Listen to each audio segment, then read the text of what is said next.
1-minute trading mastery part 2 of the 600 candle types, engulfing. What is the engulfing candle and how to use it? An engulfing candle is a large, high-volume candle that engulfs the candles that precede it. It is a significant signal of a trend reversal. For an engulfing candle to be valid, it must engulf the body of at least one preceding candle. It is even more valuable if it engulfs the bodies of more than one candle.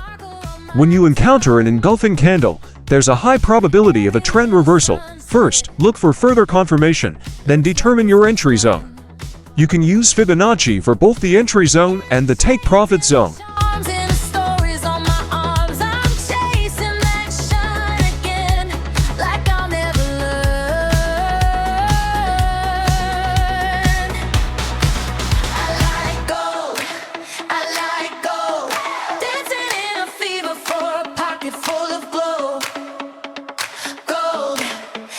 Good luck, guys!